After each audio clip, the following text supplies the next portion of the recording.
Welcome to the Kindness Project, the podcast designed to share stories of kindness and share how kindness can make positive change in our world, one small act at a time. This week we're doing another Christmas break episode, so it's just another wrap up of the year we've had, or maybe further back even. I don't think it does go that far back though. It goes. What we always do at the end of the year is just have the best bits from 2021. Oh, nice. And my God, there are some good bits. There are some good bits, yeah. So we've got some intro chat. We're talking about Three Peaks and running. I assume that's going to be you taking the lead on that one. Yeah, I think I'm talking about running and doing 3 Peaks. And funny names. I don't think that one's me either. I think that might be. Well, we established a couple of weeks ago that your new name is Charlotte Boff Job James, but I don't think it's that. But yeah. And we have 3 parts of interviews this week as well, with Kieran White from Haven Mind, an interview with Janine Sanders, and an interview with Eric Scouts.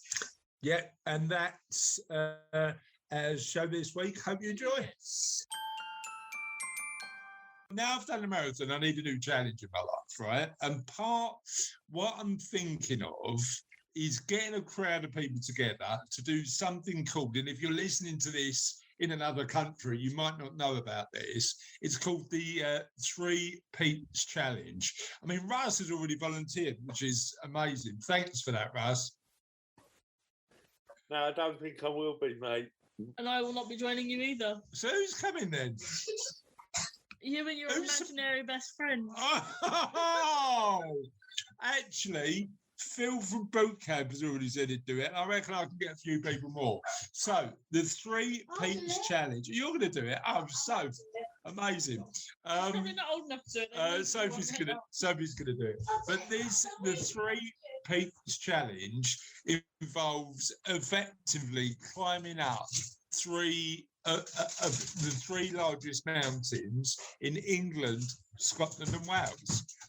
That might be my next challenge. It's either going to be that, or I was in a meeting the other day with a client, and he told me that apparently there's a challenge that now I've run the London Marathon, if I also swim the Serpentine in Hyde Park and do a 100-mile bike ride from London to Surrey and then London again, there's a special award for that. And you know how I love a little bit of medal bling for running, don't I? Oh, I thought you were going to say trophies. You're always trying to get trophies on the... It's not trophies, more medals, but yeah, all good. But yeah, I did do a half marathon today. I am a bit coldy and fluey. I got round. It wasn't my best time, but I did get to run around the Olympic Park, which in London, not in Tokyo. I wouldn't mind doing the Tokyo Olympic Park actually, but yeah. So I mean, they're still actively using that one at the moment, unfortunately. Yeah, managed to run around the Olympic Park. Finished at the home of West Ham London Stadium. It was all good, and the cold that I seem to have pushed off during the run has sort of come back now. So join us. Join us. Yeah, we've all been sick now. We've all got a bit coldy and fluid this week, so it's all good. I know places like China and India listen to podcasts to learn English. Yeah. So Christ on a bike, what are we doing to them? Whoopsie daisy. What are we doing? You do not want to be listening. I just got this image of this Indian guy coming over and somebody going, "What's your name?" It's Jack Dip, mate. What's your name? That's exactly what I think. Microsoft tech support. It's a geezer talking just like you. That would be amazing. Hello, this is Jack Dip speaking. You having a bubble? Why is it always Jack Dip? Why is it? It's not always Jack Dip. It's sometimes somebody think of an Indian name. No. Nobody's. Right. The reason it's always Jack Dip is because I'm the only one who's prepared to say an Indian name. Russ? Pradeep. Yeah. We know a very nice Pradeep. Sundar. Sundar, I know a very nice Indian guy called Sundar. It's too warm for this. Do you know any Indians? No. You don't know one Indian? No. Can that be right? You don't know one person who's Indian? Do you know getting on person. PT. Can we stop now? Right, I'm surprised. Right, hold on. Oh, my Hold on. Name another country, Russ. We've been downloaded in South Sudan. Right, do you know any South No. Sudanians? No. Funnily enough, I don't go around asking people their nationalities. Oh, right, okay, fair enough. But, right, okay, let's just test this. Do you know any English people? Yeah. Okay, Russ? Yeah, I know a few English people. Good. Any Welshies? Oh, wow. Walesans. No. What are they called? Do I? I think so. I'm not sure. I know a couple of Welsh people, Russ. I know a Welshian, yeah. Welshian, you know a Welshian, good. Scots. Yes. Any Scots, Russ? Now, is Cassie's mum actually Scottish? She is. I know one. Not for the Euros final. She actually converted to Italian for the day, but we'll let her have that. So we know that Irish. Do we know any Irish people? My friend has Irish grandparents. Okay, and we've got Irish neighbours, so we know Irish people. Right. Let's make it a bit more difficult now, right? Do you know any Polish people? Yes. Good. Polish is on the list. Russ? Yes. Any Lithuanians? No. I know a Lithuanian, Russ. Yes. Oh, it's a one-on-one battle between me and Russ. Russ, do you know any No, Sri mate. Lankans? No. Okay, you give me one. Do you know any? I do know. Yeah. Sorry, I know. Raj. Sorry, I do know one Sri Lankan. Oh, he's changed his tune now. Go on, and you've got to give me a country. Now you've got to genuinely know somebody from this country. Yeah, for I it to know be one. valid. I know one Sri Lankan. Sierra Leone. Has he got your feet? I know somebody from Malawi. It's not the same. No, it's not the same. That's slightly different, mate. I don't know anybody from Sierra Leone, so Russ wins. That was the most pointless game we've ever played on the Kindness Project, but we'll take it, won't we? Do you know somebody from this country? Isn't going to catch on anytime soon, I don't think. But The only way you win is by expanding your social circles. well, I now need to know somebody from Sierra Leone. Who do you know from Sierra Leone, Russ? It's quite tenuous, really. When I was younger, I had a social worker. He was called Somali Tarawali, and he was from Sierra Leone. Somali Tarawali. What the Somali fuck's that? Tarawali. I never forgot it. It's the strangest name Surely, I've heard. surely you'd expect a bloke called Somali to be from Somalia. And oddly enough, I can remember he used to drive around in a Mazda when Mazda wasn't so cool. Mazda's not cool now. Somali Mazda driving Somali Tarawali from Sierra Leone. I like it. That is like, he sounds like the weirdest detective story ever. Now, Kindness News is back. You do know that, because can I just say a massive thank you? I know she's not in the room. A massive thank you to Kelly. Let's talk about Kindness News. Kindness news. Sorry, you're done. Kindness News. Rescuers find lost dog, Ollie. Actually quite personal, because we've got Ollie Smith on the podcast again this week. Oh, do we? Nice. After swim off Portugal. This is the moment an IRNLI crew rescued a Springer Spaniel dog who went missing after going swimming in the sea. Ollie disappeared for 3 hours, sparking a rescue operation near Porthcawl, Bridgen County. The dog went for a paddle at Newton Point but failed to return to shore, instead to continue to swim out to sea, said its rescuers. He was eventually spotted 3 miles away at the base of a cliff at Southerndown, Vale of Glamorgan, on Saturday just after 11:30 British Standard Time. We were delighted to find Ollie safe and well, having been spotted and assisted by a kayaker who had been in the area, said Simon Ems, Porthcawl RNLI. He seemed very happy to see us and enjoyed his ride on the lifeboat. Now, I'm wondering whether Ollie's out for a swim, his boat rides up and drags him out the water. We go, what are you doing? I'm still having a swim. Ollie was gone for quite a while. Yeah, I don't know how long the ideal swim for a dog is. Maybe Ollie. Not that long. Oh, okay. It's like Newfoundland. Right. And what I've just realised, even though we've moved on to kindness news, because of our state of cold and flu, we haven't done the question of the podcast this week, have we, Russ? Whoopsie-daisy. Producer Russ didn't remind us about QOTP. No. No. So the question of the podcast this week is, who's your favourite Cluedo character? Wrong answers only. Why are you laughing? Just remembered last week. What happened last week? Last week we were recording for this. We were giving answers for this question. Oh, it's funny. Yeah, Cluedo characters, wrong answers only is what we want. So who do you think should be highlighted as a character they should include in Cluedo, but don't yet? And what was your answer, Russ? Can you remember from last week? I mean, listeners can go and check, but It was the hooker in the library. the hooker in the library never played a game of Cluedo in his life, doesn't realise its title and then colour, so he comes up with the prostitute in the library.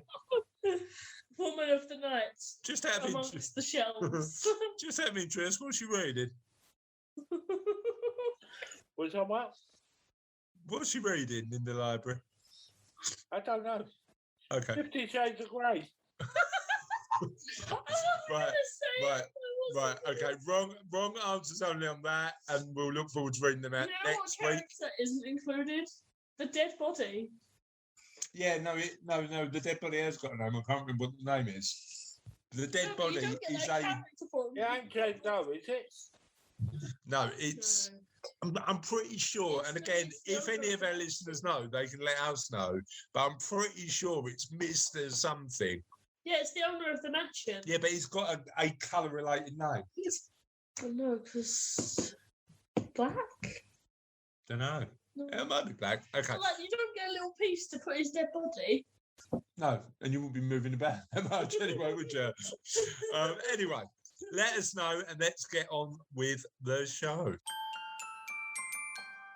Your organisation does conduct training. So what sort of training is it? What is that all about? Yeah, so over the years we've done numerous training sessions or training courses. Primarily the two main ones are what we call mental health awareness or the mental health first aid. Now, mental health awareness is probably I can tailor it. It's either an hour long presentation or a talk or a 2-hour one. And we've delivered that to all sorts of different people, to businesses, to schools, to the pupils themselves in schools, and it can all be tailored to the, to the right audience. And the whole point of them really is just to give people a bit of a boost and understanding in what mental health is, what well-being is, how they can look after themselves.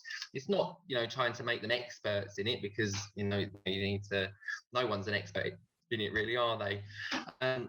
And the mental health first aid is a little bit more intensive. It's like a 2-day course, again, a little bit more, a bit more detail about mental health. But we've run them, over the course of a few years now. Over COVID, obviously we couldn't do them in person, so I was doing a lot of virtual stuff, a lot of virtual sessions on Facebook as well.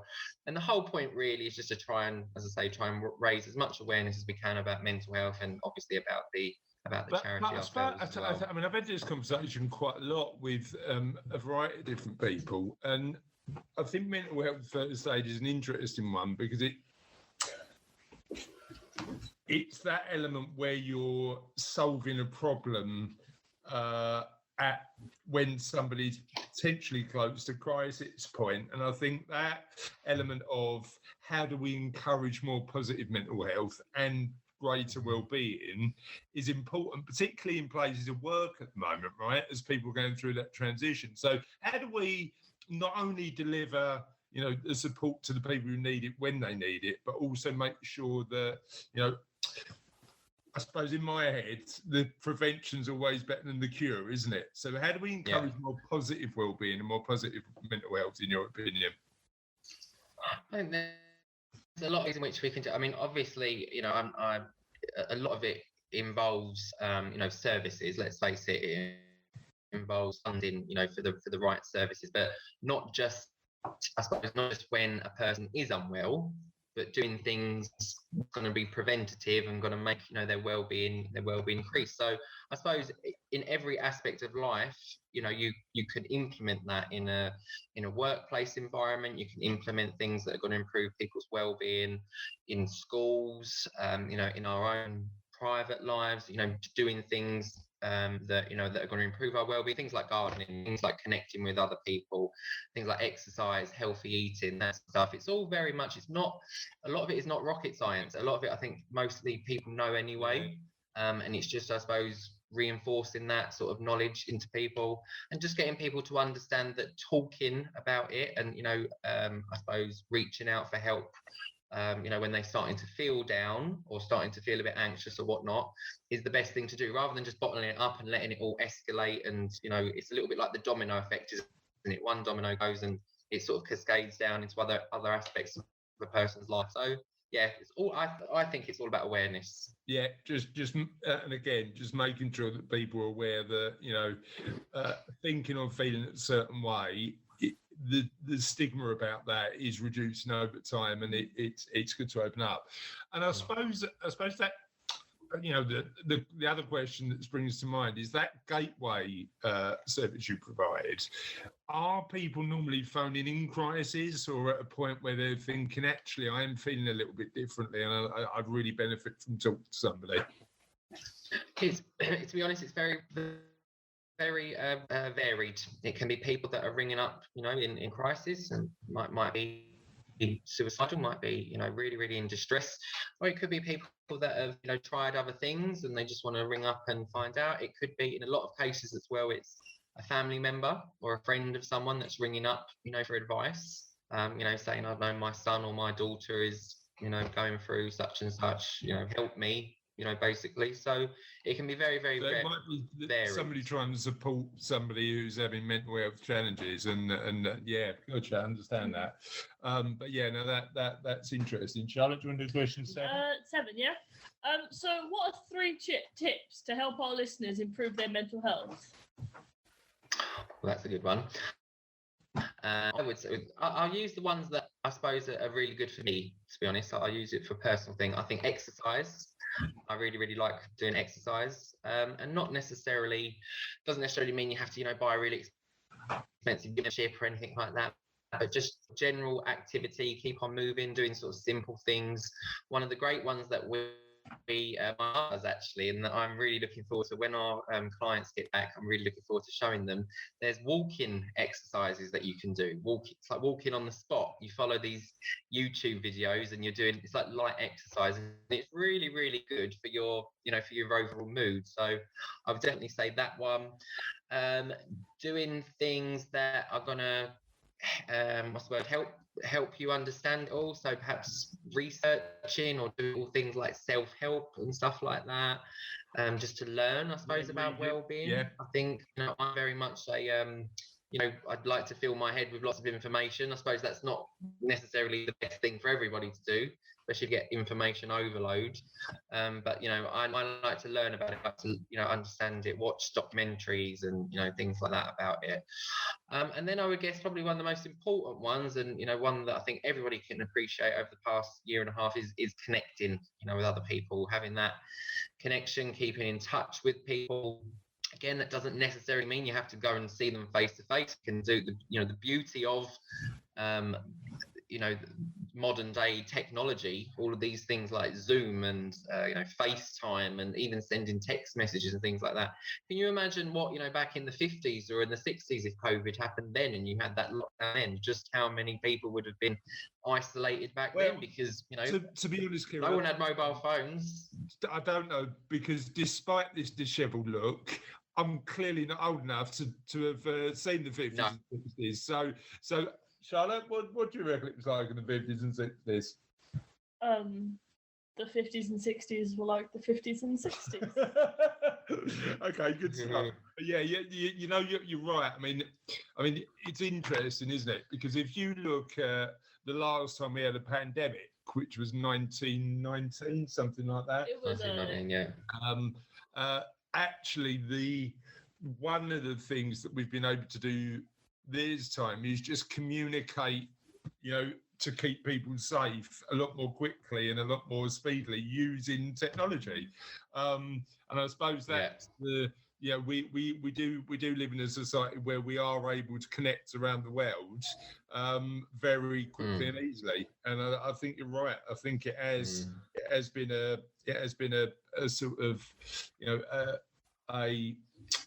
one of the things that's made the last 15 months a lot easier.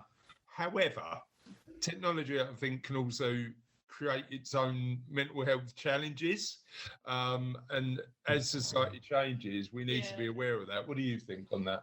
I definitely think it can create its own challenges, especially with younger people, because of technology becoming sort of a replacement for real world role models as well. Yeah, which is not a healthy sort of expectation to set for oneself. Well, yeah. I mean, it is I think we've got to be careful, particularly with technology, in terms of comparisons. One of my favourite quotes is, "Comparison is the thief of joy." If you spend your life, thief of joy. Yeah, if you spend your life, I know that quote. Others, you're never going to live the life that you're going to love, and I think that's part of the challenge, isn't it? So yeah. I don't know. Okay, so I just recently here in Victoria, in an actual curriculum, school curriculum, we now have social and emotional intelligence in the curriculum. Oh, amazing! Assessed, yeah. Now, how they assess it will be very interesting, but they're actually just taking notes about how kids are interacting, how they're treating each other. Sometimes people, a really great idea I love is that you might read a storybook, and then have some questions, and kids sit in a circle and they talk to each other and communicate, because we're finding a lot of kids aren't learning the skills of communication either. Sitting in that circle, asking a question, what do you think about this? One child speaking and then listening to another child politely, just generally how they're interacting in the classroom and what kind of ways, and working on that. And hence why I do have books in that space with teaching lessons, so that the teachers can, have a basis for how they can begin those lessons. Great. And they do have that accessible now here in Australia. Amazing. Which is really great. That's amazing. That's because I think in UK, if I'm not wrong, I'm not sure, but it seems pretty much an emphasis on academic ability. Would that be so? Right? It goes. I think it goes in waves. But certainly at the minute, I mean, I've got one daughter who's just in primary school, and then I've got one daughter who's just finishing the larger of secondary school and going to college. And certainly for Charlotte, who's 16, the focus is purely academic, so much so that it's an interesting one, and I don't know whether this is particularly good parenting or not, but I had this conversation. So she's quite academic. She's going I don't know how they grade exams in Oz, but we've changed ours now from, it used to be from A to F, and now it's from 1 to 9, 9 being the best one. And Charlotte's on for about 7s and 8. But she's in a position where she's finding herself, putting herself under a lot of pressure to get 8s instead of 7s. And what I wanted to do, Janine, is actually enjoy it as well. So I want her to enjoy the experience. So I did say to her the other day, in 10 years' time, what's going to matter? I don't think it will matter whether you got a 7 or 8 in one subject. So I want you to work hard, but I want you to cope well with the experience by realizing that it's not the end of the world, because I think kids of that age think that that's their life, and certainly when you're a bit older, it gives you a bit more perspective on doing well, but also, I want her to work hard, but also just taking the time to relax a bit. Absolutely, and I think we actually need to unpack that with teenagers as well. Yeah. Like, I think in our schools, what we actually need, and this is what I would love to see, and I'm pushing for this in Australia, but you know, who's listening to me right now? But I would really love to see like a counsellor/teacher. So 3 days a week, they unpack in a lesson with the kids things like empathy and kindness, cyberbullying, pornography, sex education, drugs, all the things that, you know, social media, cyberbullying, all the things that kids are, you know, on the edge of a precipice with, but have no guide rail, I think. They need help with this. They need help to unpack that. So this teacher would unpack that with them, and then 2 days a week they would counsel them so that the kids know this person, they're comfortable with this person. There's a relationship of trust, isn't there? There's a relationship of trust.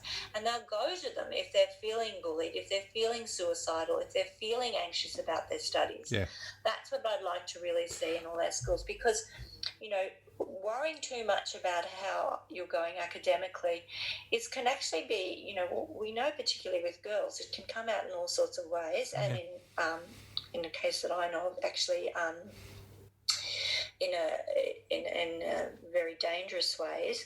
So I think if we had that kind of teacher, that would be amazing. But you also need to tell your daughter, my Jessie, she studied pretty hard, but she wanted to be a photographer, so she got in and she did photography, and she got a degree in photography and fine arts. Then she went off travelling for a year. Then she came back. She did a year of gender studies. Then she did a master's in social work, and now she's at 26 campaign manager for youth justice with the Jesuits. So you don't always go the way. Well, that's the thing, and you know what? It's interesting because I was talking before we started the fact that we went to Japan. We've got another really good trip planned this year. I wanted to have some really diverse life experiences that are not just based on what grade you got on a piece of paper, because then as you say about that social side, I mean, I know you've travelled a bit. For me, travel is it broadens the mind, doesn't it? It's that, you know, if you're going to have a conversation with somebody and you've been to a certain place and lived sort of been in a certain culture, it allows to have an interesting thing. But it's a weird one because I think being a parent is the only job you don't get an instruction manual for, and I'm still trying to make it up as I go along to a certain extent. But we'll get there. I think as a parent, as with teachers, the most important thing is that you give children a voice, you respect them, you listen to them, and, you know, you don't shut them down. You allow them to say, well, actually, I don't like that. And you know, what's going on for you? Like, actually get down on your knees at their height and listen to them. And I think that that's what a lot of people are sort of missing. Their lives are too busy. Just stop and take that time and find out what's really going on for your child. Well, I think you used it, like when you were talking about what the kids need.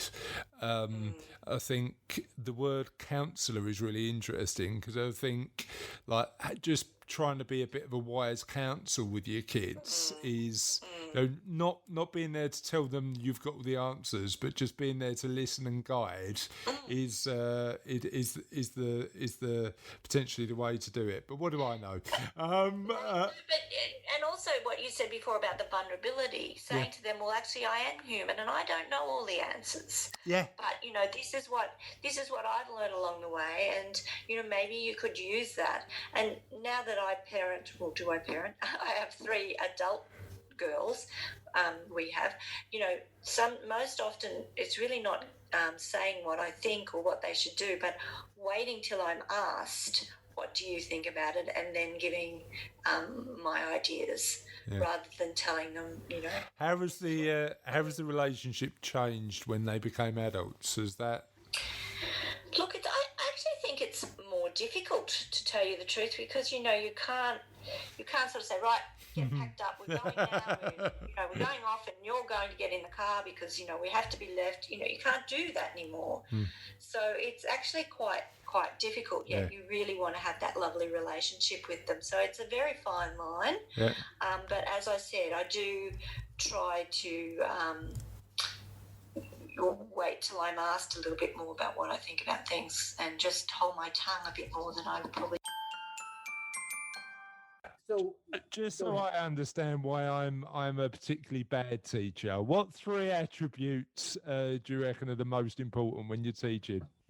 Oh my God, that's so funny because I just told my roommate the 3 attributes, literally cool. the 3 attributes, because he's very mathematically minded, and I think he would make a great teacher. But this is what I said. You have to know 3 things, like they're saying. You have to know what you're teaching, know your curriculum, right? Know your subject. You have to know the student who you're teaching to. And the third and most overlooked one is you have to know yourself, because if you don't know yourself, you're going to end up on the cover of the LA Times with a kid wrapped up in duct tape in the corner. And that's literally happened. Amazing. I've realised, I think, part 2 and part 3, even though it's my own daughter, I've still got some work to do. Tell me a little bit about your proudest moments when you're working with the kids in Grades for Good. Tell me a story that you're really proud of. Okay. Well, I can't say it was necessary. Like I said, we've only been around for maybe a month now. Okay. So I know that my proudest moments are ahead of me. Yeah. I'll say that for Grades for Good. But as far as being a teacher in general, one of my proudest moments was having a kid during my last few years of having my own classroom. A kid from maybe 4 or 5 years before came in, and I said, I forget the kid's name now. I'm sorry, whoever you are, but you're a wonderful person. Came into my classroom, and I said, hey, how you doing, so-and-so? And he said, I'm doing well, Eric. And Mr. Skaggs, he called me. But he said, I've been going. I said, how's college? He said, I'm just about done. I've decided to be an English teacher. And I said, wait a second, Amazing. you were going to go into like engineering or something like that. And he said, it was your class that turned me on to literacy and the power of stories and what that could do to inspire people to do good. Yeah, I love it. Absolutely love it. And what's the future look like? You're looking back on this in 10 years' time going, we interview you in 10 years' time and you tell me, Chris, this is where I've got Grades for Good to. What does that look like? Like national. Okay. Like not in the sense that Grades for Good as its own entity is across the nation, but that we've created programs that we want to share with other tutoring agencies so they can implement the same. And if they don't have their own nonprofit, to collaborate with nonprofits, because that's where the whole idea for Grades for Good came from. In South Bay LA, where I grew up in Redondo, we've been helping a nonprofit called the South Bay Children's Health Center. They take care of the physical, the mental, and the educational well-being of those communities. And we were the conduit for the academic well-being of those kids. Yeah. So when I moved down here, I said, let's create a nonprofit for ourselves. Yeah, and it is that collaborative process, isn't it? Finding people that share the same values as you, that you want to share that message. And what gets you up in the morning? What is it that, like, sort of, because clearly, given the shell of a business and saying off you go is a bit of a challenge, right? You know, let's not do that. It is. What gets you up and makes you think, you know what, I'm ready for today? To-do lists. Very pragmatically, I create to-do lists because, like you said, if you thinking about all the different things that you want to do, let alone all the things that you have to do, normally you would feel overwhelmed and you're just going to stare at the wall for the next half hour, or you're not going to want to get up. But I often create to-do lists, and from those to-do lists spiral into subsets of what little things that need to be done. And I'm always like the kind of can do, want to do, not only can do, but want to do. And looking back, almost 50, much older than you, sir. But you're looking a lot better, mate. I've got to be thank you. honest. I mean, if I look like you when I'm nearly 50, I'm winning. Well, there, I'm your inspiration. Keep going. Don't worry. Get up in the morning. You've certainly got a better tan, but I mean, I'm in London, mate. I can't do much about that. Well, let me just preface: I'm half Mexican, so. Oh, okay. Okay. So you're winning all round. You're winning all round, definitely. So what I'm saying is, when I write those lists, I keep them in my head, and I can go to sleep knowing that things are in order. I have a basic roadmap of what I want to do the next day, who I need to speak to, and what I need to get done. And I've been like that since high school. I had my own Students for Social Awareness group. In college, I wanted to continue playing rugby. I know over there in UK, you guys love rugby. I loved it too. I had a friend from South Africa that when we were 10 years old, his father in an South African accent said, "You're going to be my scrum half." I'm like, what is he talking about, Ryan? And he was like, "Oh, you'll find out in a few years. Never mind." But I wanted to continue playing when I went to my community college. They didn't have a rugby club. I created the first community college rugby club in Southern California. Amazing. So I've always been a can-do person. Yeah, great. No, I love that attitude. And you're you're an English teacher. What's your favourite novel? Probably Lord of the Flies. Okay. And not because I taught it for like 10 years, but now for an English teacher, an educator, to like Lord of the Flies, it's a bit of a dystopian, pessimistic book about kids. I think it's an interesting one. You know what I read the other day, and because Lord of the Flies is a classic, it's sprung to mind. George Orwell's Animal Farm. I haven't read it for 20 years, and it's a really interesting read. That was the junior year. Yeah, very, very, very good. And that was podcast 206. Have a lovely week. We'll see you next week for podcast 207. And I hope you're doing well. Bye. Bye.